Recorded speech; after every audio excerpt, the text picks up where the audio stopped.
所以我们说呢，这样的试验说明了我们中国载人航天和这个探空能力的包括这一系列的制导能力的这些提高。所以通过这个消息呢，我们可以说它是一个就是既可以用于军事，也可以用于这个民用的这么一项技术的实验。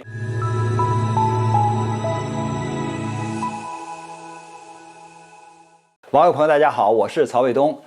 这个最近呢，有记者向我们外交部新闻发言人提问说中国最近是不是试验了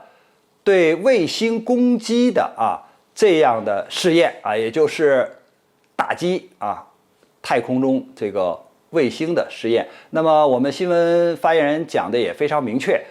不是攻击卫星的武器是什么呢？是这个运载火箭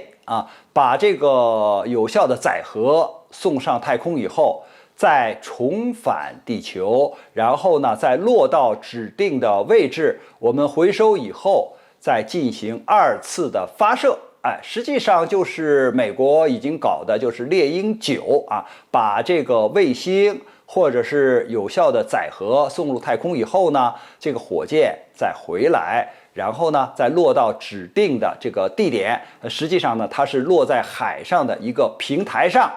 太平洋一平台上，然后呢这个再回收，然后加以灌这个新的燃料，再次利用。那这就降低了卫星发射呀，或者是这个载人航天的这种就是经济的成本。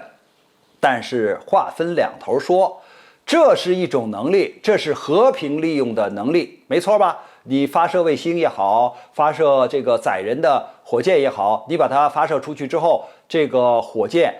又回来了，而且这个要求是什么呢？是要求回到指定的地点，不是你发射场上，而是一个海上的平台。那你的控制能力和它的这个导航或者引导的能力要非常的强，非常的准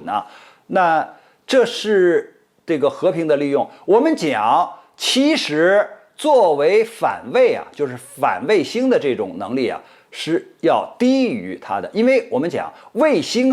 比导弹要好打。为什么呢？因为卫星它基本上是一个固定的轨道，老是绕着地球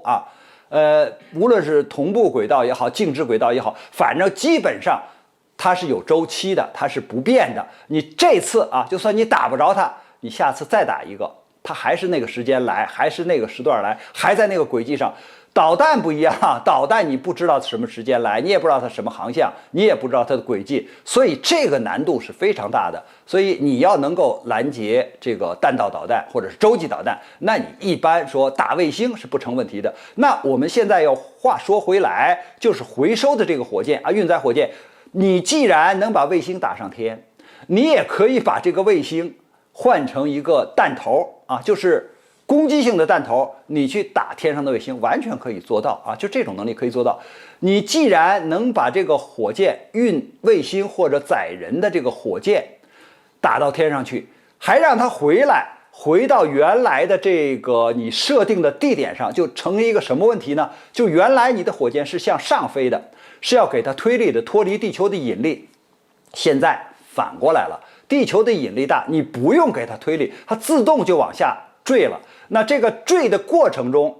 就是自由落体和加速度的这个过程中，就是正好反过来，过去的头，也就是你的卫星或者载人这部分是向上的，你有一个精确的轨道就是打到太空中。现在反过来，你要让它的尾不是头朝下了，你要让它的尾巴就是要回来，按照一个方向过去，然后呢落下来。因为你在落下来的同时，你是很重的，要有一个反推力不然的话就撞上了，所以给一个反推力。那这种技术你要掌握了，那又是一个巨大的进步。这个一个是涉及到引导，一个是材料，还一个是制导，还有你的这个发射场和回收场。所以我们说呢，这样的试验说明了我们中国载人航天和这个探空能力的包括这一系列的制导能力的这些提高。所以通过这个消息呢，我们可以说它是一个就是既可以用于军事，也可以用于这个民用的